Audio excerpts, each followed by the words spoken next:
studio where we go and like that's our job. And Yeah, we have like we, great internet there. yeah, and it's because we have so many listeners that love to donate to our Patreon.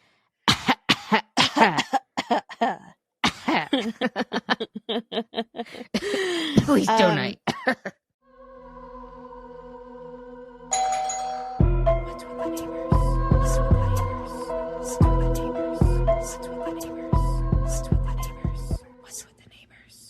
How's packing? I think we have like all the heavy stuff out there. We were loading some stuff up today, and we got like all like some really, really heavy totes. And then like because we're weighing them all individually to see like where to put weight in the trailer. So yeah, I think we got all the really heavy stuff, and then Josh is off tomorrow, so we're gonna get more tomorrow. My back already hurts.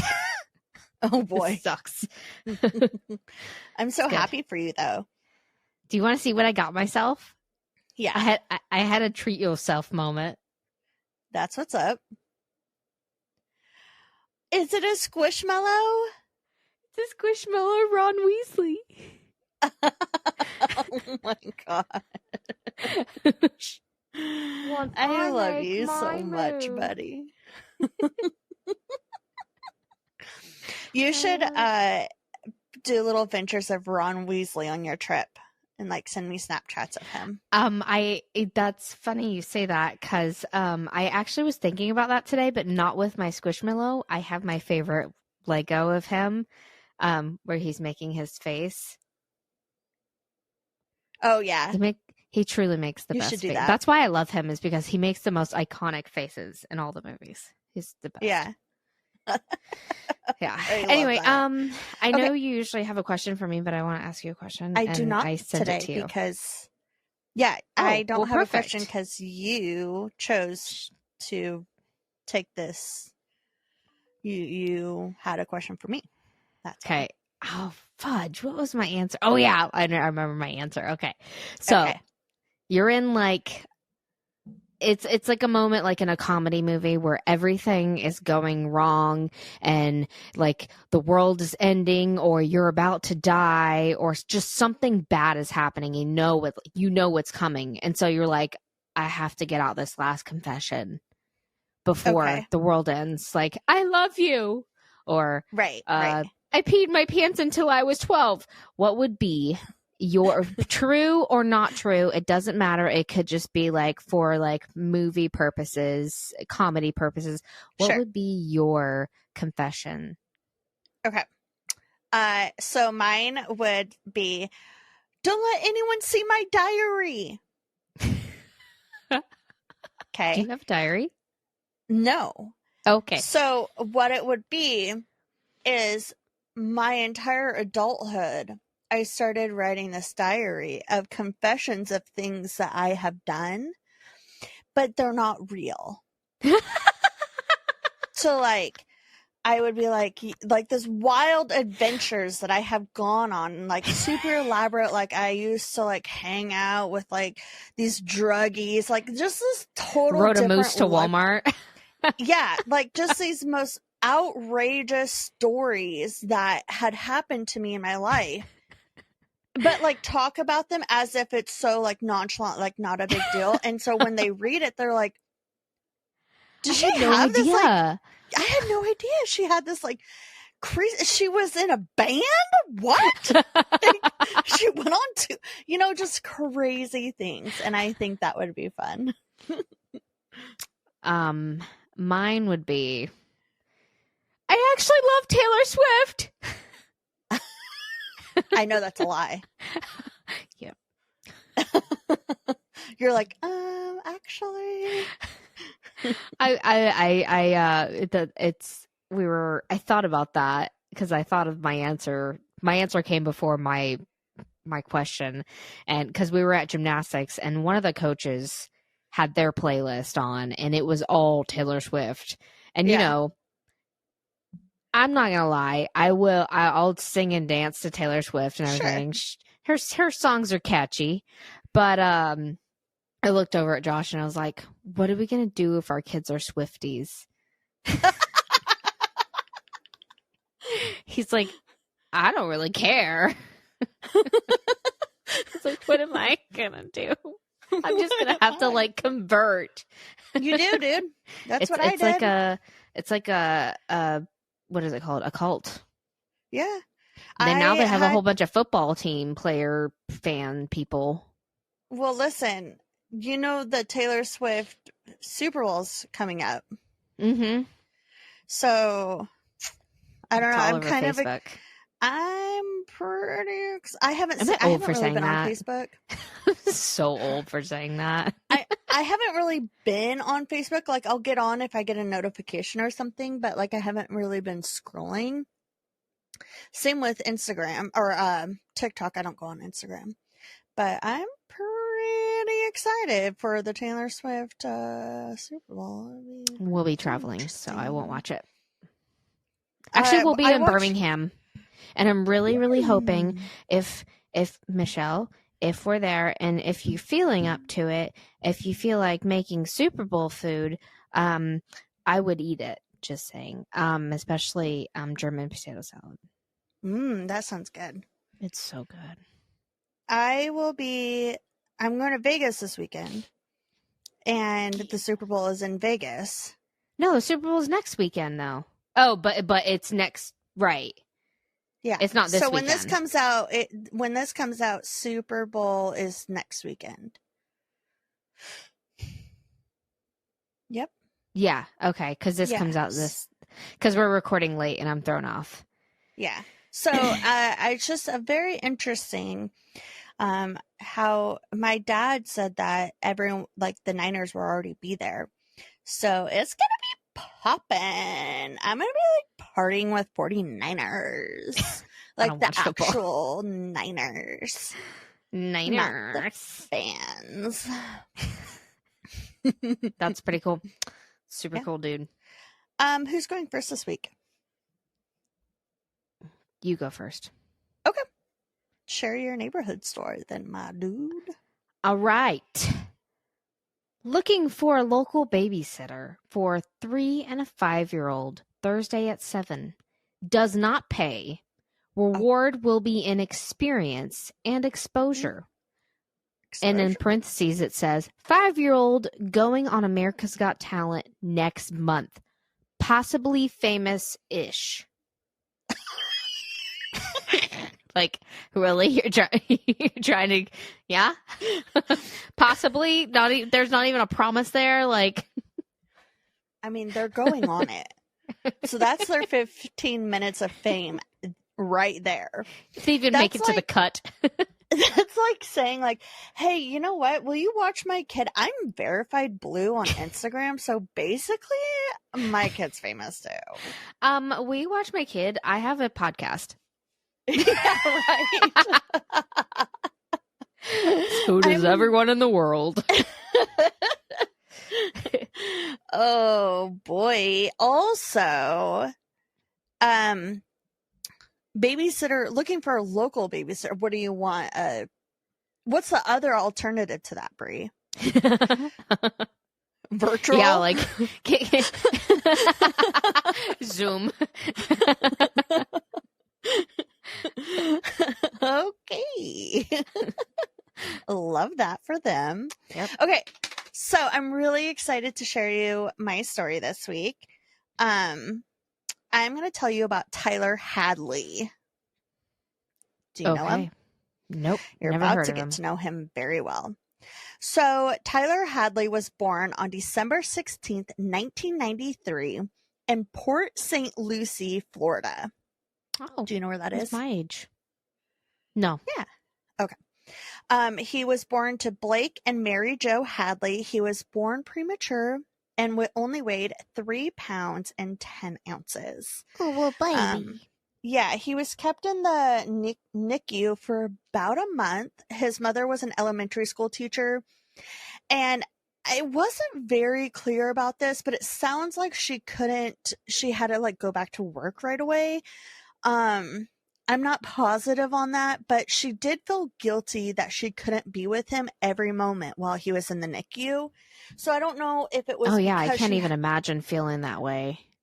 Yeah, I don't know if it was because she had to go to work or if it's just because it's the NICU, so you can't be there all the time. I don't know. But she had a lot of guilt for it. Tyler also had an older brother named Ryan that was 6 years older than him.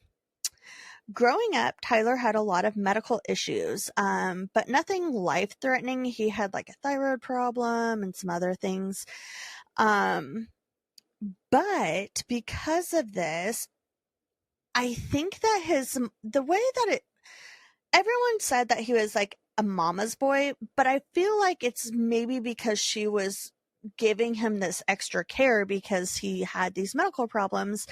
And so he just like turned into a mama's boy because of that. I don't know. Yeah. I'm not making excuses for him, but he was a big mama's boy. Okay. He always wanted to be with her. If he wasn't with her, he was like, "Where's mom?" You know, that sort of stuff. Once he was in elementary school, Tyler was still a loving kid, especially to his mom, but he suffered from anxiety. Oh, sorry. Side note, speaking of anxiety, Alice, I think, had not her first, because she had anxiety that we had to go through because of all of her trauma, but her first, I will say, authentic anxiety moment at the dance, like not caused by trauma or PTSD, I guess. Does that make sense? Yeah. Okay, so she was at the dance and she's like, "Mom, I started crying because I got super claustrophobic." And I was like, "Ah, yes, anxiety. That's called social anxiety." Aw. I was like, "Welcome to the club, baby." Yeah. I felt that way a couple weeks ago at gymnastics. It was like super crowded there. And I was like, oh my gosh, there's too many people here. I have to leave. Yeah. I wanted to go outside in like negative 10 degrees. You should have, dude. Don't put yourself through that if you don't have to. Crazy.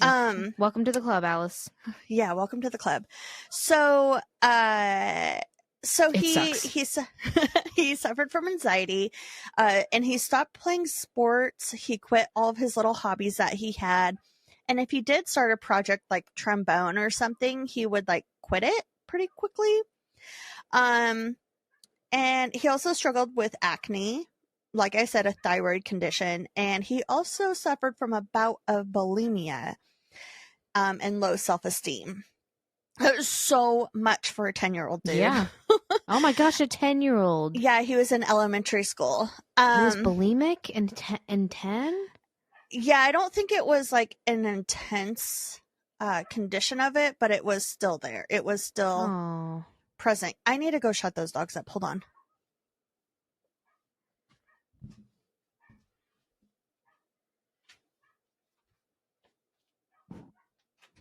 Once I make my move, you're free to check the king. No. Ron, no! What is it? He's going to sacrifice himself. No, you can't. There must be another way. You want to stop Snape from getting that stone or no? Harry, it's you that has to go on. I know it. Not me. Not Hermione. You. Just so you know, I heard all of that. You did? Do you have cordless headphones on? Yeah.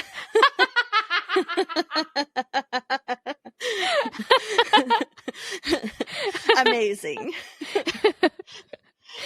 Okay. About. So he suffered from, like I said, bulimia. But he was also like a really small guy. Maybe because of his thyroid. He was just a small guy for his age. So his mother's like, I know how to fix this. So she brought him to the doctor and they put him on growth hormones. Kind of like jump-starting his growth spurts. He started these growth hormone pills, hopefully to help him with his confidence, but his peers was like, yo, this guy is super clingy with his mom. And later on, one of his friends came out and said that one time he told his mother to shut up, And he immediately broke down crying because he felt so bad for talking to his mother that way. Oh my gosh. I mean, you should. Yeah, that's right. Shouldn't talk to your mama like that.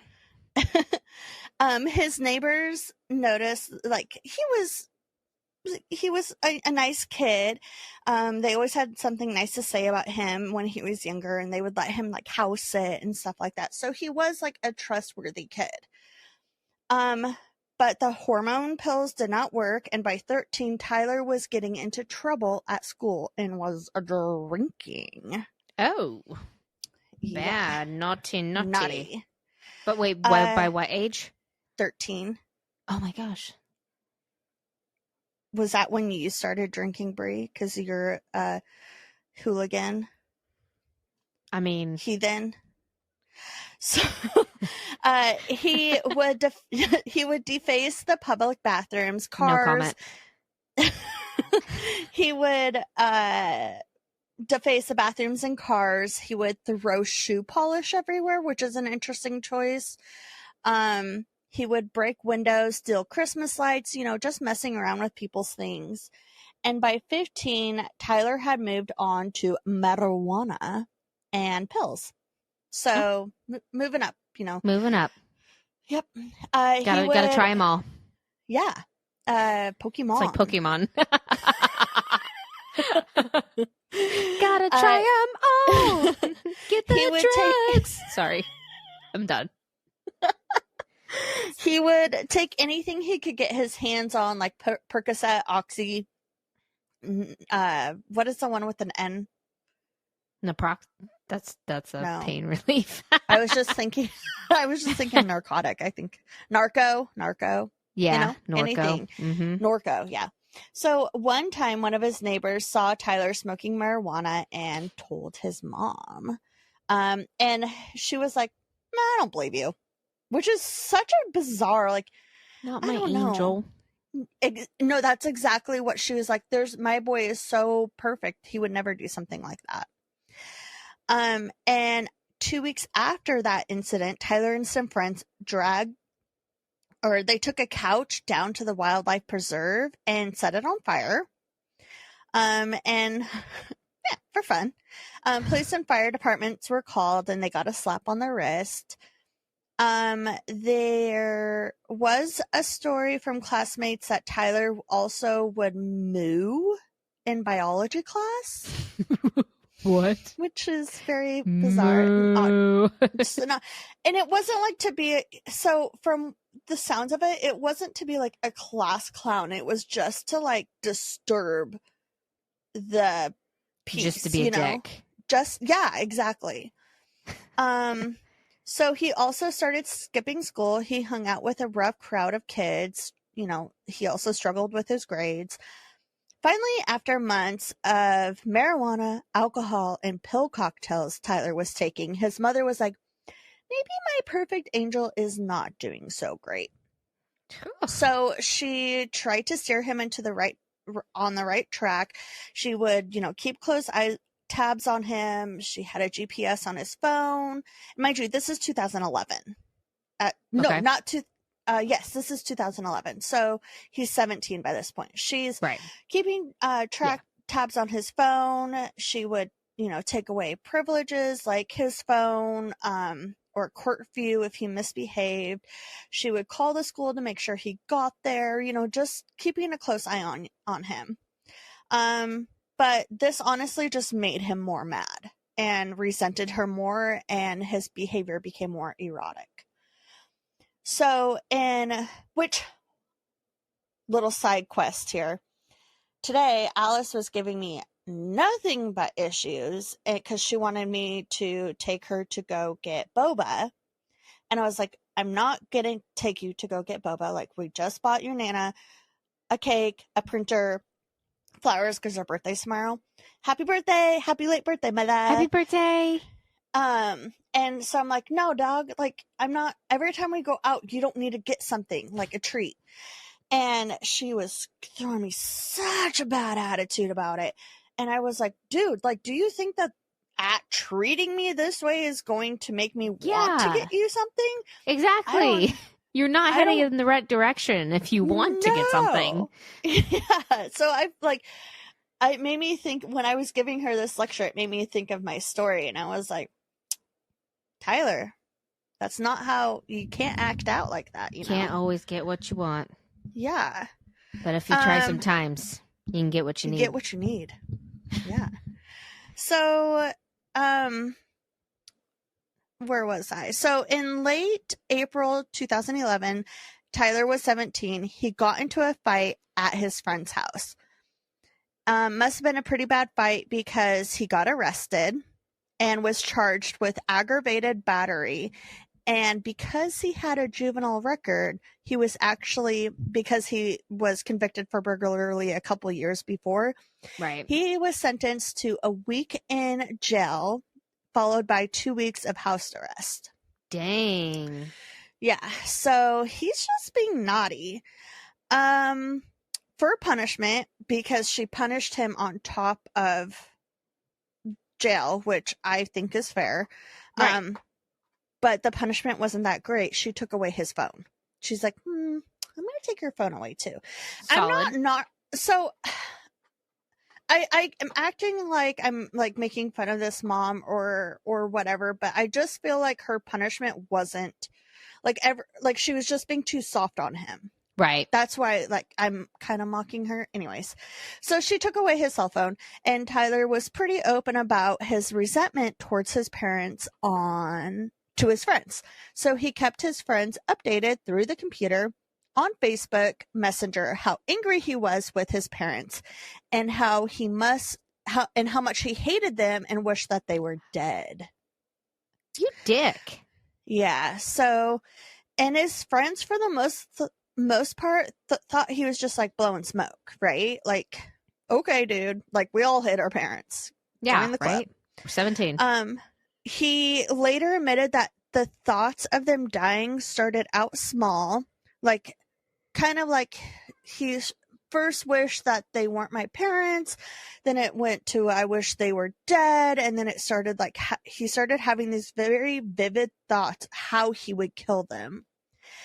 And just like the severity of the thoughts, it started off like every once in a while, like when he was mad, to the point where he was wishing that they were dead every single day. And then he started thinking about killing them daily. Oh my gosh, these parents sound like they've been nothing but good to him. Yeah. So, which is so sad. So around June 2011, Tyler's older brother, Ryan, moved out to pursue a career in North Carolina. And in July, that was a very busy month for the Hadley family. Mary Jo and Blake admitted Tyler to a substance abuse program because they love him and they know he needs help. But Tyler saw this as good parents. Yeah. But they Tyler's cared. like, no, Tyler didn't think so. Tyler's like, you hate me. You're punishing me for my choices. This is my life, not yours. Get out of it, blah, blah, blah, blah. So Tyler didn't participate in the activities that he needed to get better. He just sat there like a stump on the log or whatever. Is it a stump on the log? A bump on the log? No, it's not. I think it's a bump on the log. I don't know. Doesn't make sense. Yeah. I mean, I get... Yeah, no, it doesn't. No, because a stump is a log, isn't it? A bump on a log. Yeah, a stump is like a log that's still in the ground. Yeah, like you cut like the almost all the tree off. The bottom of the tree. Yeah.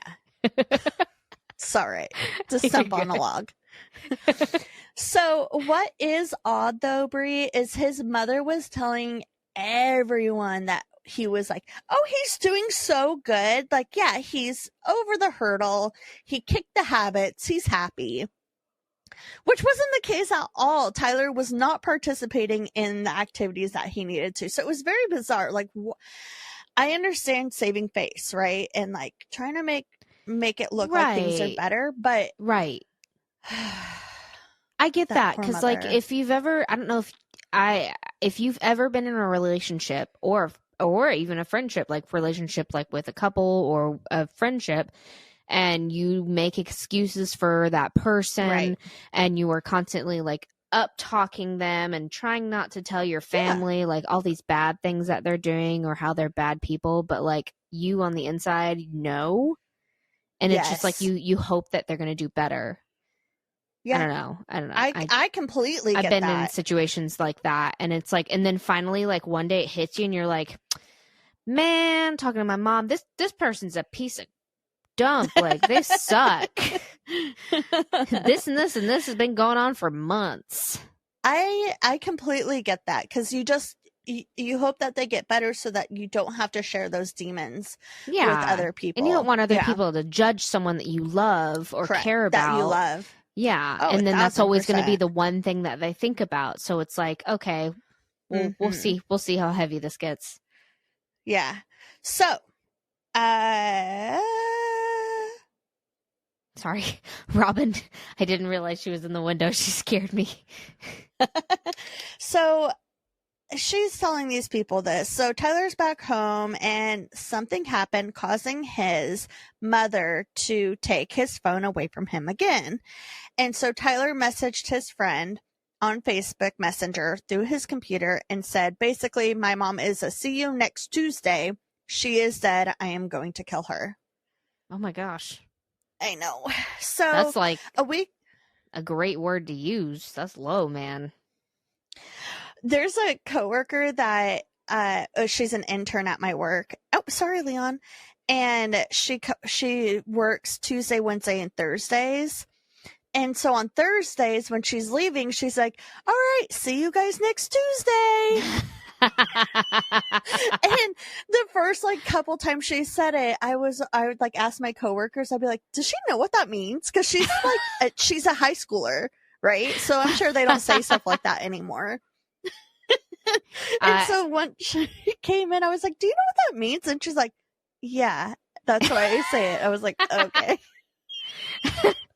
I think I've told you that whenever we had an office and on open only on Tuesdays in a really rough part of town, my coworkers would say that to patients or people that they didn't like. And so while they were checking out, if they were give us a hard time and they were just terrible people, she'd be like, yeah, all right, well, I'll see you next Tuesday, if they had like a follow-up. And then we're just like, but some of them would get it and they're like, hey, and we're like, oh my gosh, I had no idea. That's not what I meant. Your follow-up's next Tuesday.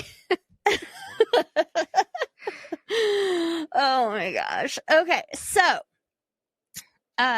he messaged his friend and was like, yeah, she's dead to me. A week later, Tyler, his dad, and his grandfather all went to Georgia for a family reunion. And they actually seemed to have like a decent time. There was like no fighting, no issues, nothing to cause any problems. But Tyler, before he left, Tyler had hid some tools under his bed, like cutting shears, a hammer, just like suspicious tools. Like you don't need that in your bedroom. Yeah, no. A few days later, Tyler met with his psychiatrist, who would later recall that there was no signs of psychosis or anything during the visit. He seemed fine. And then 2 days later, Tyler tried to kill his parents for the first time. Oh my God. Oh my gosh.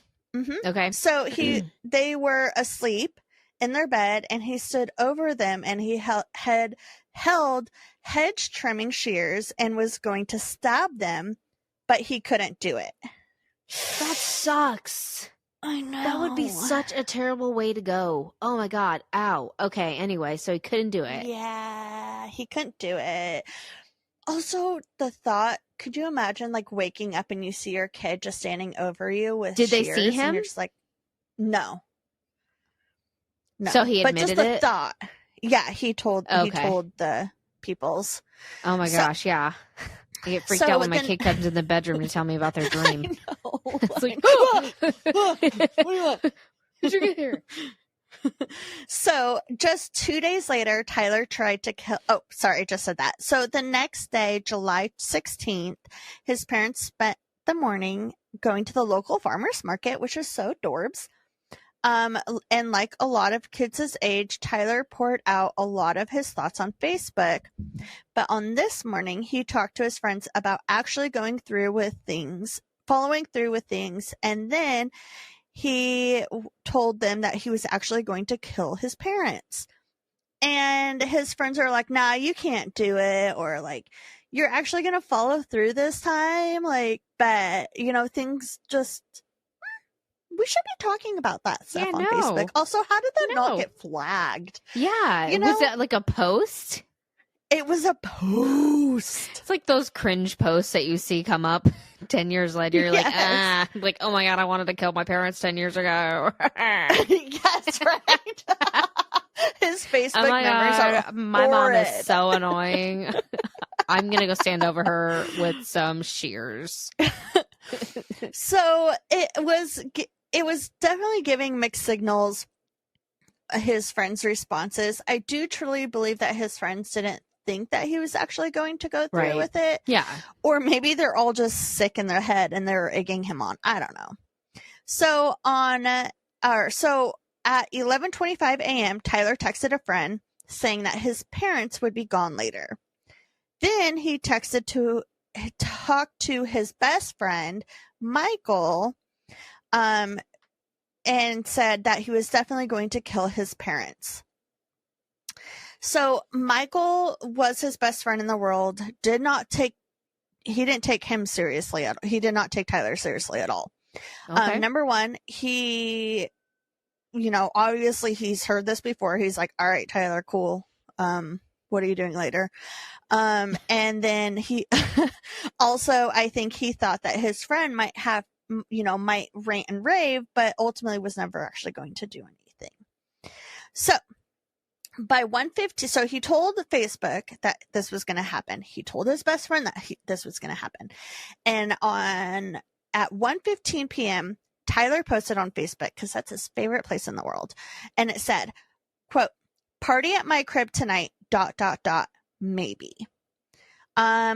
Which, I guess Tyler did talk about all week long, he was talking about having a party at his house. So people were like, okay, but Tyler also wasn't popular. He really only had a select few of friends, but if you're going to have a party at your house, everyone is your friend, man. Right? So, shortly before 5 p.m., Tyler takes his parents' credit cards and phones and hides them so that they can't find him. He takes 3 ecstasy pills, which seems like a lot. I know nothing about it. God. I don't either, but I'm in the movies, they always just take like one at a time. Holy crap. I don't know, but you said he was a drug addict, so maybe his tolerance was really high. I don't know. Dude. And he was a small guy, too. He was a small... Well, by now he is like 6 foot something. Like, he's eventually tripping. Things... Still. Jeez. So, he takes 3 ecstasy pills. And he listens to some rap music, gets himself all hyped up, let the pills kick in, and then he goes and gets the hammer that he had under his bed. He walks up behind his mother and attacks her repeatedly. He uses both sides of the nail hammer, I should say. Oh, no. He hits her roughly 47 times. Oh, my God. And then... Yeah, Tyler later said that his mom turned around at one point and was like, "Why are you doing this, Tyler?" Which is so sad. Oh my gosh. The coroner stated that after reviewing her body, she was awake and alive for every single one of those hits. Oh, poor mom. I know. Oh my gosh. After he stopped, After he stopped, she made an attempt to crawl away from the spot that he attacked her, but she eventually died. His dad opened the bedroom door, and mind you, this is all happening within seconds. Okay, you hit somebody over, it's just boom, boom, boom, right? It's not. He's not taking his time. He's doing this very quickly. So while this is happening, his dad opens the door. Tyler had just stopped attacking his mom. And the dad kind of like saw what was going on and like stood there for like probably what felt like a century, but it was only like a millisecond. He went to turn and run away, but Tyler ultimately like caught up to him and started attacking him also. What do you want to listen to her? Leon just knocked down my headphones, my other one. He's like, I want to hear. Hi, Leon. Oh, I miss him. So he ended up attacking his dad roughly 39 times. Oh my gosh. So after the parents were dead, Tyler drug his mother from where she died, put her next to his dad. Both of them were face down. He covered their heads with towels and placed the hammer between their bodies in the bedroom. Tyler then took contents from the house and piled on top of the bodies. Things like dining chairs, mirrors, items from a dresser, important documents, anything that you could think of. He just like piled it on top of their bodies, making it so that you actually couldn't even see that there were bodies under all this contents. This is very bizarre. Okay, that's weird. So, so after this, he spends the next 3 hours attempting to clean up the mess. He then takes a shower, he gets ready, took some cash out of his parents' wallet. He had a friend go get booze for the party, and around 9 p.m., people started to come to the house because he's got a party to throw. Yeah. And burn through that ecstasy. At first, maybe there was like 10 people, but at some point, the party grew to about 60 kids. Damn. And Tyler was never the life of the party, especially here. He had just killed his parents, so he's like not doing great, right? At first, it was almost instinctual. He was like asking people not to smoke inside, use a coaster, do these things like so that I can cover it up and my parents won't realize that I had a party, right? But throughout the night, he was like, nah, I don't need to do that. And so he's like, do whatever you want. And so he let people smoke inside. They were putting cigarette butts out on furnitures and on the floor. There was beer bottles and stuff all over the floor. And if you were in high school and your friend's like, yeah, you can put that out on the couch, that's fine. Would you be like, hey man, your parents coming home? Not worried about that? Like, yeah, I would be like, no, because I'm not a terrible person. Yeah. Who does that? So he was like, oh, they're like, are you sure your parents are coming back in a couple days? Like, you're not worried about this mess? And he was just like, nah, I don't care. Some people did ask him where his parents were. He gave a bunch of different excuses. Oh, they're in Orlando. They're in Georgia. He did tell some people that his parents actually didn't even live at that house and it was his. No one really questioned the fact that his parents' cars were outside, though. Around 10 p.m., he drove his dad's truck and to go pick up some more friends for the party, including his best friend, Michael. Later, his friend said that he wasn't acting any different than normal. I was hoping he was going to like jump on you. He wasn't acting he wasn't acting different than normal. He didn't seem nervous. There was nothing as far as they were concerned going on and that anything was really wrong with him. He seemed like a kid hosting a party. One person at the party later said that they tried to get into the master bedroom where his parents were and noticed that it was locked and that there was something that appeared to be ooze or goop under the doorway, and it looked like a black smear, almost like black paint, was kind of like in the doorway of the door. Right. At 1:15 in the morning, somebody at the party asked Tyler, they said, what are the house rules? And he said, do whatever you want. And some kids are playing beer pong, and the ball landed in that blood that I just talked about, that ooze in the bed, because they had a ranch house. So like the bedroom was kind of like where everybody was kind of partying. Okay. And so the ball landed in the blood, and they're like, that's gross. And just kind of dipped it in water, washed it off, and kept playing. Please don't tell me you let it dip in. Please tell me that you were drinking out of your own cup and not like the individual cups like you're originally supposed to. That's gross. So gross. So the party started to dwindle down, and at one point, Tyler pulls his best friend Michael aside and asks him to go for a walk. On the walk, he confessed to Michael about everything that he had done and went into detail about killing his parents. Michael didn't believe him. He was like, this is a stupid, sick joke, dude. Like, why would you joke about this? But then Tyler started to show him the evidence. Like, their cars are in their driveway, the shoe print in the garage, the floor stamped, or there's a shoe print in the garage with like blood stamp on it. There's blood spatter on the ground outside the master bedroom. And Michael's like, no, like this is a really stupid, elaborate, stupid, sick joke that you're doing. I don't like it. Stop it. So Tyler's like, all right. So he takes him around the back of the house where the door to the backyard from the master bedroom was, and because he didn't want to open the other door, right? People would probably locked from the inside. Yeah. So he forces the door open to his parents, and that's where Michael was able to see under the pile of junk Tyler's dad's body. Oh my God.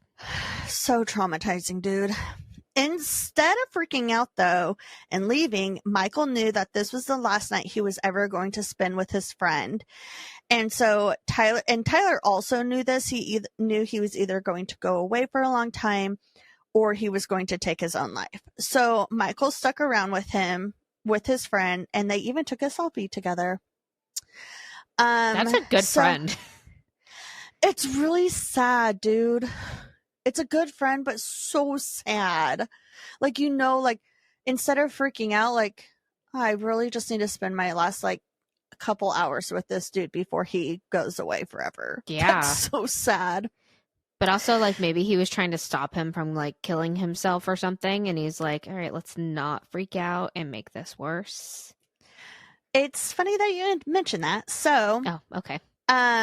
Around 2 p.m. or 2 a.m., neighbors started to get ticked off by the noise level, so the police were called.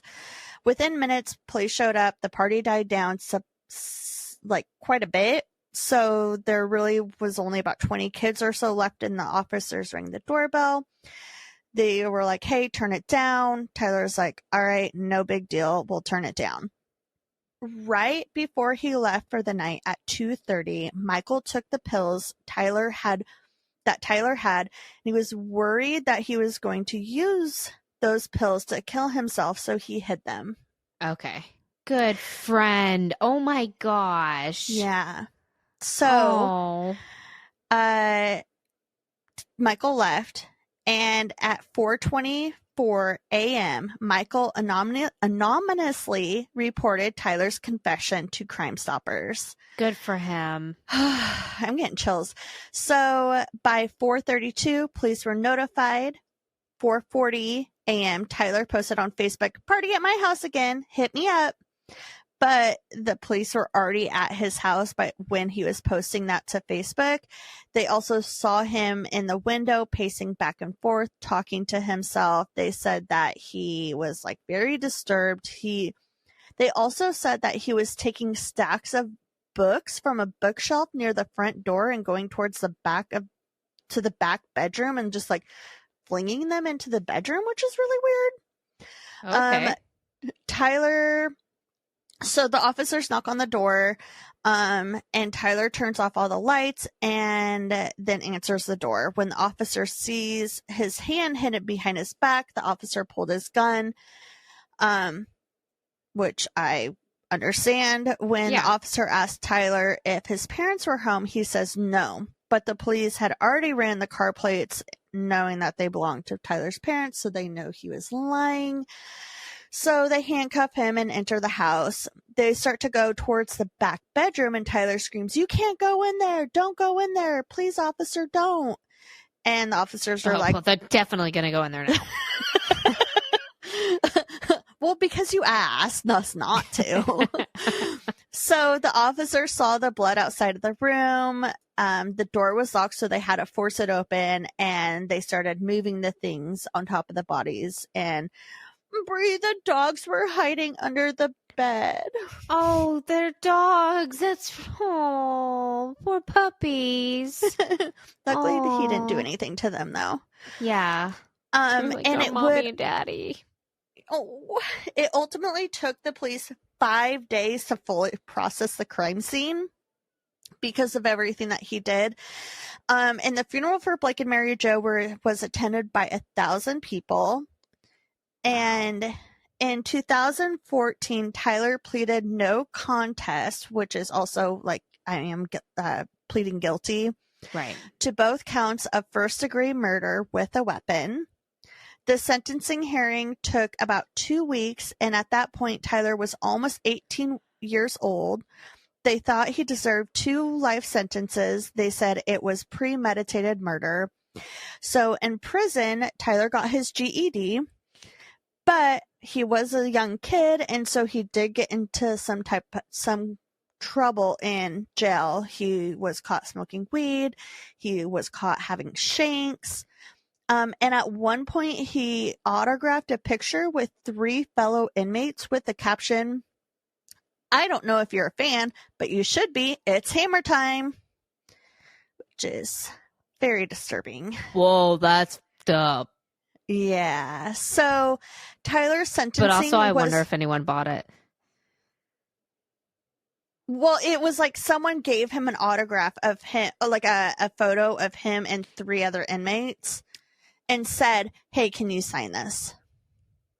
Which was really weird. That is really weird. Yeah. So Tyler's sentencing was required to review for a new law that was passed regarding juveniles. And the judge took one look at it and was like, "Nah, dog, that's whack." He knew what he was doing, so he's still in jail serving 2 life sentences. So Ryan Hadley, his brother, had written a book about the whole thing, and it's called 1,000 Fireflies, if anyone wants to read it. And the house stayed abandoned until 2015 when it was demolished and leveled. And that is the story of Tyler Hadley. I wonder why it was demolished. Because really horrible things happened in there, Brie. Horrible things happen at lots of homes, and they don't demolish them. You're right. Yeah, that was pretty messed up. Yeah. I'm sorry, I can't get over the fact that he signed that and said it's hammer time. It's so stupid. But it's so sad. For the person, but for the, you have the same sense of humor as I do, and like if something happens, like we just joke about it. So sad. Oh so man, dumb. That's not okay, guys. It's still funny. If he like gave that back to me, I would be like, "You're so dumb." I feel like I can't take this, but this feels like evidence that I just can't. I'm gonna go to hell anyway. I am glad because that new law that passed that required all judges to review juvenile cases with severe charges, and like basically it's like, is this person eligible for rehabilitation, right? Right. And hopefully that law is making those judges relook at their cases and like lessen their jail time or their sentencing and everything. And that judge is like, no, nah, you're in jail forever. Mm-hmm. So I am very thankful for that. Yeah. Yeah, and it could be like a maturity thing or like just a trauma thing, something that they grow out of, or I don't know. But yeah, that makes sense. So the judge, I didn't really go a whole lot depth into it, but okay, there you are.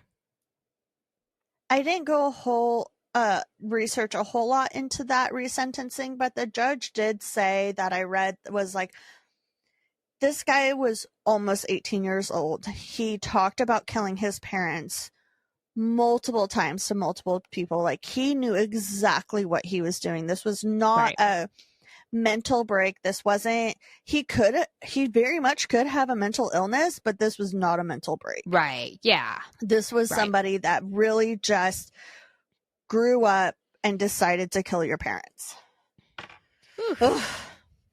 What's your story? I want to hear it. All right. So, when I grow up, so I figured since I will be in Canada when this comes out, I would do a story from Canada. Okay. And I'm going to do the Ottawa jail / hostel in Ontario, Canada. Oh, Ottawa, Ontario, Canada. Every time I hear their anthem, I always think of Princess Diaries. Yes, I know. Oh, Canada, the land I call my own. Genovia, forever. I think of that song every freaking time. I want to go to the pavilion, the Canada Pavilion in Epcot, because I haven't gone since they redid it, but oh, dang it. Maura. What's her name? Moira? Catherine O'Hara. Yeah. And her husband in the show. Yeah. Damn it. Yeah, him. They redid it and they sing that song. They sing "Oh Canada" or they sing Genovia? Definitely Genovia, because it's a real country. I know. Okay, but who else grew up thinking that was a real country? Anyway, geography was not on my specialty, so. But they like talk about Canada and then they sing that song, and it's interesting. It's like cute. A little video. Yeah. Oh, I love them. It's cute. Just love them. Okay. All right. Alrighty. So the Ottawa jail was constructed in 1862, and it was originally known as, hang on, let me make my screen a little bit bigger. Originally known as the Nicholas Street Jail, which every time I kept on researching it, it would say GALO, like gallow, and I was like, what the fuck is a gallow? Not like gallows. Know what a gallow is. Not like hanging, not like that. And so I had to look it up, and it's how they spell jail. It's in jail. Canada? I guess it's another way to spell jail. Nope, that doesn't sound right. You guys need to take care of yourselves. Every language is stupid. Okay, so that's for sure, especially the English language. It's so stupid. All right, so it was originally known as the Nicholas Street Jail, next door to the courthouse, connected by a tunnel. So pretty convenient. Get your bad guys in the courthouse and then send them on over to the jail. That's how ours is. Oh, well, that's pretty smart. I never thought about that. And I was like, I wonder if it's like that everywhere. So probably isn't a lot of places. Oh, okay. Fairbanks, if you're getting arraigned, and like if it's not for trial, but you're getting arraigned, you just do it by video conference. You stay in the jail. But if you have to go there for like a sentencing or for trial or for whatever other reason, they have like little vans that you bring in handcuffs and stuff. Yeah. Interesting. Yeah. So the jailhouse murderers, the mental ill, of course, and those incarcerated for minor things like drunk and disorderly. Sure. It would hold up, or it held up to 150 prisoners at one time. It was definitely overcrowded, which, of course, surprise, surprise. So it's like probably like 400. Oh, yeah. It held men, women, and even children, and they I know. Why are we putting kids in jail? Why are the babies getting drunk and disorderly? Listen here, this kid took my toy. And so I showed him who's boss. And I took his pudding. So they all had to be split between like 60 small cells and 30 slightly bigger ones, and then they had like 6 solitary confinement, and this is for 150 people. Like, that is not enough room. No. Obviously, this made for rough, inhumane conditions, which led to malnourishment, disease, killing off many of the prisoners, they had their own grave site on the property, and it also, like, later they found that, like, a lot of the graves are unmarked. So, oh boy, I don't know what's going on with that. Along with many other executions, this place was famously the site where over 5,000 people gladly witnessed the hanging of a Patrick J. Whalen on February 11th, 1869, for the assassination of Thomas D. R.C. McGee, who was, I guess, a cop. I guess he was a cop, and everybody was pissed that he killed this cop. What did he do, though? Like, what'd the cop do to deserve it? I have questions. Before I can support this, I did not look deep into this. This is a true crime area. Look it up, Frizzle. All right. Frizzle. I want to know, like, is there a reason why 500 people went? I mean, 5,000. So, and it wasn't like, and that was like in the 1800s. 5,000 freaking people showed up. So many people. I know. There was that many people back then? I'm second guessing now. Is that a typo? No, it's definitely not a typo, because I remember being surprised to see 5,000 on there. No, that's so many people. Right? Also, it was in Ontario. So, like, Ontario is a pretty big city, I believe. So, honestly, the officer probably deserved it, dude. Maybe. Probably not, though, because 5,000 people were supporting. They were going there to support the officer, and they were wanting to watch this guy die. I'm just saying that the officer probably deserved it. You know, probably. You know, back in the day, they were pretty rough. So you might not be wrong. I don't know. They're rough now, dude. Okay. So there were so many issues with this that this guy couldn't even be put to rest in his family's plot in like Montreal. So there were like, the judge was afraid that there would be like riots coming there. They had to put him in a secret undisclosed location, which I guess we still don't know where he is. So I don't know, maybe he's in one of those unmarked plots, because I think he's on the grounds somewhere. Jeez. In 1972, the jail was closed. I know there's not a whole lot in between there, but that's okay. The biggest stuff I can give you. But in 1972, the jail was closed, only to be purchased just like a year later by a Hosteling International company. They preserved the jail and basically like kept it as is, and like obviously sanitized the shit out of everything and cleaned stuff. I hope so. Put some, probably modern electricity in, and then they used it as like a hostel. Interesting. Yeah, it's I guess a great place to get a little R&R, rest and rot, recovery, rest and roar. I don't know. R&R, rest and relaxation. Anyway, rest and recovery. I thought that was such a funny joke. Thanks. That was so funny. That was the funniest joke you've ever made. I literally laughed out loud when I typed that. Just like that. I was like, because when you go on vacation, you go to get a little R&R, rest and relaxation. And I was saying rest and like, another R word. Oh my gosh. Rest I thought rot. you were saying rest, not rust. No, I said rest. It's terrible. Oh my God. I'm making this joke. Anyway. Oh, this joke is painful. All right. Cut out. No, I like it. I'm not It's cutting good. any of that out. Please don't cut it out. All right. So, on to the paranormal. This is what we're here for. Paranormal. All right. So with this now being a hostel, it's pretty evident that guests are bound to experience something spooky.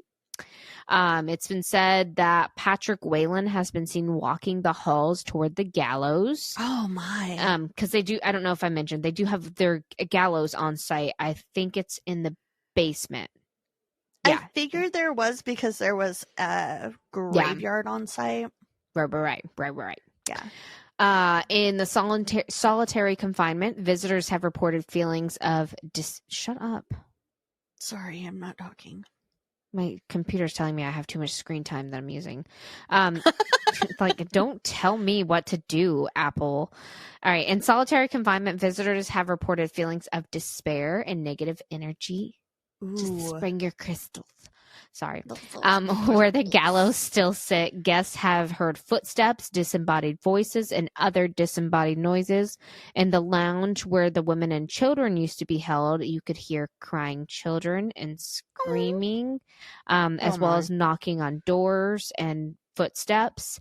Other experiences include like EMF readings, temperature drops, yada yada.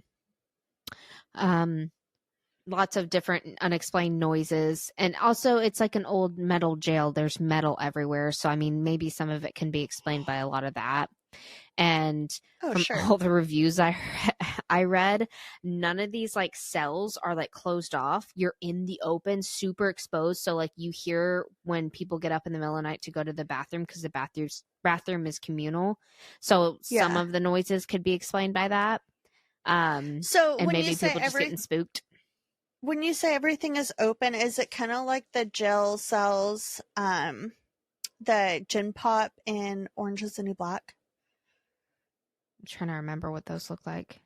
Like they're just like brick walls that are like halfway up. Yeah, okay. But I think they have a door, but from what some of the reviews said, you could see underneath it and you can see on top. So it's like a shower door, almost like a barn stall. like a western door, but metal, I think. Like a bathroom stall. Yeah. Yes. Okay. Yeah, exactly like that.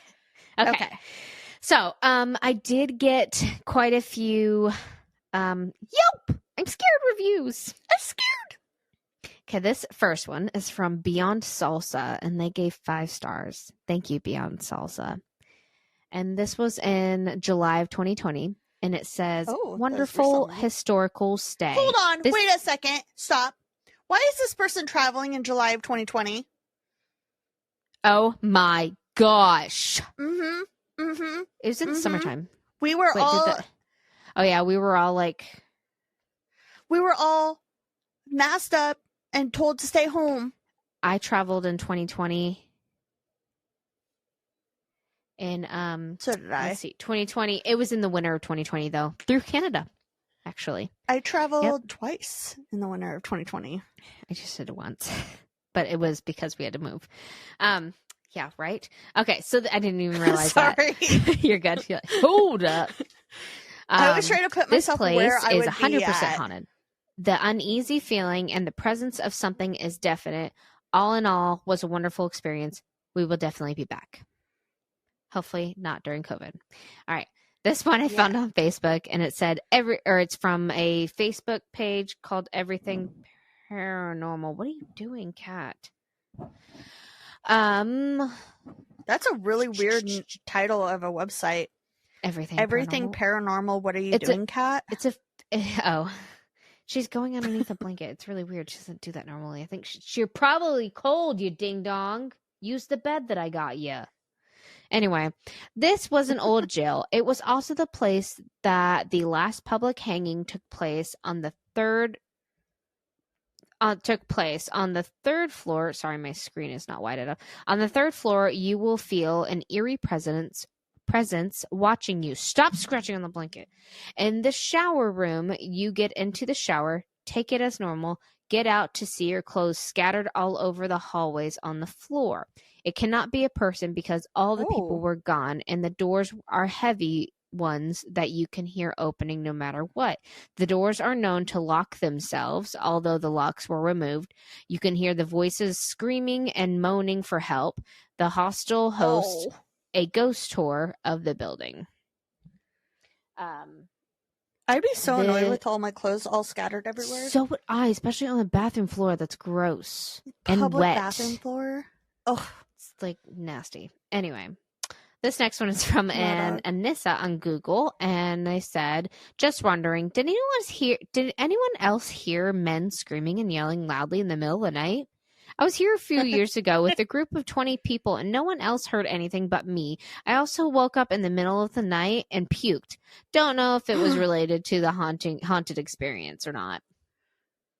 Probably it sounds like you ate something bad, but the men crying thing sounds terrible. I don't know what this username means, but it says, or is quirkling on Google. An absolutely wonderful experience. Toured it with the Haunted Walk service and managed to get readings on my EMF reader. So I was ecstatic at that. This one is from a Sanchet on Sanchet on Google. Scary. What else can I say? That's you could say a lot more, actually. The owners responded to it, and they said, "Well, not scary enough as you gave 5 stars. Ha ha ha. But that is perfect. The hostel shouldn't be scary. We don't want it to be that for sure. Or that is for sure. Thanks for the great review, Sanchit." They're like, "Thanks for the 5 stars." It was scary. What else can I say? You can say a lot more, actually. Can you elaborate? What was scary about it? Was there a murderer there? Clearly, it wasn't that bad. All right. This one is from a Reddit user, and it says, "This all happened when I was 9 or 10 years old. I was living with my mother, sister, and stepfather-in-law in low-income housing in a small, slummy suburb in Ottawa. I went to a crappy school on Alta Vista Road, and that I despise with almost all of my being." There's a little background story on this. Originally behind a small town down home girl, I didn't really fit in with my cowboy boots and slight country twang in my voice. I don't think we need to know all this for a review. I know. It wasn't a review. It was someone's story. Oh, someone's story. Gotcha. Sorry, this is not a Yelp I'm Scared review. It's just a Reddit, experience. Oh, okay. You said Reddit. I'm sorry. Sorry. As I often ended up alone, no matter where my class was, in the classroom, on group projects, I worked alone, partner games in the gym, I did with the teacher, and field trips were spent wandering behind the group in solitude. That's so sad. We were on a field trip in the downtown area of Ottawa, touring historical buildings, and the last stop on the tour is a bit of an attraction in Ottawa, the Haunted Youth Hostel, otherwise known as the Nicholas Street Jail. They spelled jail the wrong way again. The Ottawa Jail. They spelled jail the wrong way. Hold on. Did they spell it wrong? Yeah, they spelled it Gall. Oh. Jail. But if you say it, it's correct. But it's not. But G doesn't go J. G goes J, or G goes G. No, it doesn't. Yeah, it goes G. Yeah, and G goes J only if it's like GE or GI or GY. Like gesture. Wait, does it? No, because like gate is GA. So I was trying to figure out if maybe like if it's with vowels, but no. Go is go. Stupid. Anyway, this is literally me every single week. I have to teach my child English. Okay. This is our English podcast. This is my rant. This place has been a prison from 1862 to 1972, when it was closed down and bought by a hosteling company that converted all but the top floor of the building. The top floor had been the prison's death row. All the cells still sit preserved and intact, and the gallows can be seen just outside the cell block by the flight of stairs, behind safety glass, of course. This top floor is now the final stop on Ottawa's annual Halloween Haunted Walks tour around the creepiest place of downtown. These cells had been the final home to assassins, murders, and the happy club of psychos and creeps. Oh. Before they were sent to have their short sudden drop and stop. You know, it's my favorite sign. What? For a sudden, short drop and a sudden stop. Oh, is that a thing? Yes, I never heard that. Brie. It's from Pirates of the Caribbean. Oh, okay. So on the ride, hey, rest and relaxation, R&R. Anyway, on the ride, Pirates of the Caribbean. In the beginning, you go down a little drop, right? Don't roll your eyes at me. You go down a little drop, right? It's because you're dying. You're going down a short drop, and then you suddenly stop on the ride. It's a short drop, sudden stop. And in the movie Pirates of the Caribbean, in the beginning, when I forgot his name, the colonel or whatever, he's talking to his future bride, because that's disgusting, and she's little, right? She's like 10, 13 years old. Yeah. And they're talking about pirates, blah, blah, blah, blah, because she wants to know about pirates. And he says it ends up in a short drop and a sudden stop, Miss Swan. And there's your Disney fact of the day, guys. You're welcome. Thank you, Amy. I love you. A lot of people don't get that reference. I didn't get that reference. Thank you. You're welcome. You're adorable. Anyway, R&R. R&R. You know our pirate's favorite place to eat? R&R. What did the pirate do on vacation? He got a little R&R. Anyway, my class was, as usual, far ahead of me on the tour, and when we stopped in front of the cells with our backs to them to listen to the tour guide tell us about some of the prisoners held there, a few of my biggest tormentors seemed to have gotten bored with the lesson, and one of them elbowed back sharply, hitting me just below the ribs and knocking me down. I was a small kid. Gosh. And into the cell I was in front of. Of course, the teachers noticed none of this. They put dumb bitch in there. And I was left to struggle to regain my breath. And after I felt something breathing beside me. Nope. Naturally, I froze. I was a child. I was only just getting over the fear of the dark. And there's something breathing beside me when I'm alone in this cell, winded and unable to move or even scream in terror. The breathing continued. I could feel a cold chill getting closer and closer to my face. I struggled my way to my feet in time for the group to move towards the stairwell that goes part the after-mentioned gallows. I made great effort to actually stick with the group this time because I was freaked out for a moment. I managed to convince myself I was imagining it, and if I wasn't at least, maybe the thing breathing on me was confined to his cell. But as we stopped in front of the gallows for the guide to tell us about them, I felt a chill on my back and neck. I remember very clearly the feeling of the hairs that were jumping to attention to this feeling of invasion. Not only was something in my bubble of personal comfort space, but I was, per the usual, at the very back of the group with no one physically standing behind me. And that was the straw that broke the camel's back. I screamed, I jumped, I knocked several people over, falling down the stairs fleeing down the stairs into the housing part of the hostel.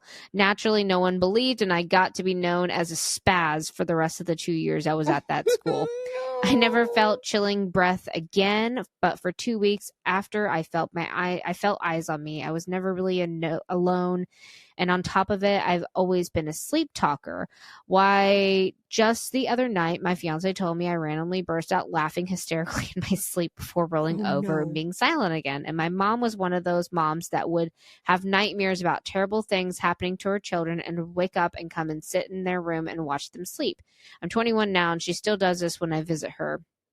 My mom would usually laugh at my sleep talk, often sitting often. One time I appeared to be talking in a new language, and when asked, I replied, I'm talking to the Yum Yum people.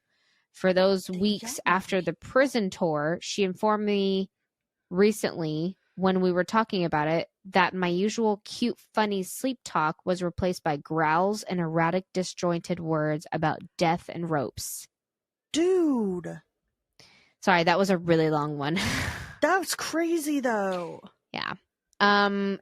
Someone commented on his story, and then he told has another comment, and here's his other comment. He said, I personally haven't been back, but a youth group I was a part of did the haunted walk tour, and one of the counselors said he felt uneasy, like something was following him. And my grandmother had done a tour with some friends, and she said that when she stepped into one of the cells just to look, she physically felt something press against her throat and windpipe for a moment before she stepped back out of the cell. So not exactly gung-ho about re-entering this place, but maybe I'll get my fiance to do the haunted walk with me this year. Okay. Another Reddit user. I know. No choking. Crazy. Not cool. Not into that. Anyway, no. I'm a major skeptic, so I don't know if these are necessarily ghostly encounters, but certainly strange. It's a toss-up. Once in the dead of winter, in the middle of the night when the hostel was empty, every knife in the kitchen went missing. And I think this person works there. Went missing, but promptly returned around 5 a.m. Another time... bizarre. A group of meth addicts snuck into the death row, and when I went to check, they all rushed out at me. They looked terrified. It was the middle of the night, and it was so dark.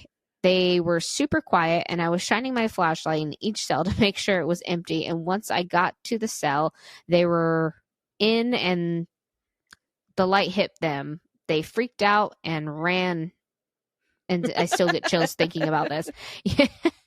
That makes me think of what's that movie with Will Smith? The Apocalypse. I Am Legend. It makes me think of whenever you go into like one of those dark rooms and you shine the light and they're like sorry. Anyway. Those things freaked me out. I had nightmares about those. I saw that movie so many times in theaters.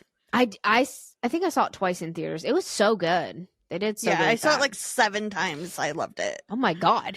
It was really good. I just kept finding people that wanted to go see, and I'd be like, I'll go with you. I could go with me? All right. I'm almost done. Another Reddit user said, again, I'm a bit of this is the same person. Again, I'm a bit of a skeptic, but there have been lots of weird things. I haven't seen anything, but I often hear stuff, sometimes voices, whistling, etc. But when I'm locked in the wing, which is death row. Hopefully I'm not crazy, but other staff have had similar experiences. We constantly live with that creepy feeling like someone's watching you or something right in the corner of your eye. It's similar to when you are in a super old house and the atmosphere is incredibly eerie and hasn't gone away in 3 years. Dude, that's crazy. Yeah, I know. The last Reddit says, my favorite ghost stories are reports from guests. I often have to march around looking brave, armed with the flashlight in order to calm them down so they can sleep. Children and people with mental issues were also admitted and died here. People mention seeing child ghosts, which is the most creepy for me. Guests also constantly report waking up in the middle of the night to a man sitting at their bed reading a Bible. They describe him as looking like Patrick Whelan. Sometimes they see him walking around the building. An alleged psychic has said that most of the undead inhabitants are cool with the people who work here, but there's only one who is really pissed at us. Cell doors locking on their own, often locking people in. We used to let people stay for free if they could make it through the night on death row, but because the doors often lock on their own, it became a hazard. The creepy thing is that most of the locks have been taken off of the doors, and this continues to happen. Alternatively, I've closed an entire block of cell doors only to find them all open 10 minutes later. Oh, that's so weird. I know. Yeah. So as of today, the jail is still being used as a hostel. You can go and check it out. You can stay there. And they also have tours for like historical purposes and I believe haunted tours. Although I did see something about them closing, so I'm not sure if the haunted tours are done or not. But yeah, that was sounds like fun. I know, the Ottawa jail in Ontario, Canada. Yep. Yeah. I would want to stay there. Yeah, I'm done. I would want to stay there, but on the other hand, like the fact that it's a hostel, I don't feel comfortable in a hostel. Like, I don't know, maybe if it was like a huge group of people. I'm sorry. I meant, are you going to stop there?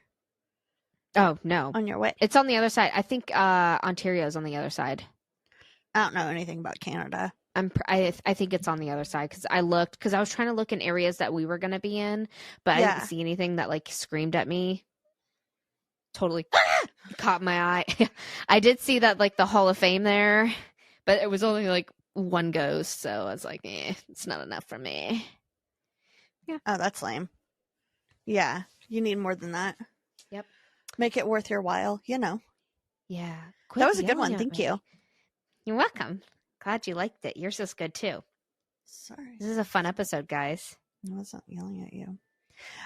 Next week we will have an episode. But it is going to be an unconventional episode. So stay tuned for that. Yes, I will be traveling, just so you guys know. Like we're not being slackers. Nope. I'll be traveling until the 12th. It's a busy season in our lives, you guys. Yeah, and Amy's trying to help plan a wedding. So yeah, not plan a wedding, but sisters, you know, I'm busy, and it feels like my husband's never home anymore. So I have to really step up and like be more attentive to things. So he's just traveling the world. Anyways, we cannot be cool like him. Story? Yes. No, we cannot. I guess we have to almost die in order to be that cool. You know the song. I went skydiving. I went Rocky Mountain climbing. That's what happens. So my neighborhood stories is she's talking about, I kind of just like took a clip because it was a long post. She's talking about her neighbor that was like super nice to her. I tried to thank him multiple times, but the last time I brought him cookies as a thank you for blowing your leaves. He would only open the door a crack, took the cookie tin, dumped the cookies into his hand, handed back the tin, and quickly shut the door. Now I just leave thank you cards in his mailbox. I'm guessing he's either bored, has an obsession with yard maintenance, or is just trying to be nice to the young couple next door, but really hates social interactions. Josh? Husband? I just love... Is this you? I love that he took the cookie tin, dumped the cookies into his hand because he could not be bothered to return the cookie tin afterwards. It's like next level to putting tater tots in your pocket.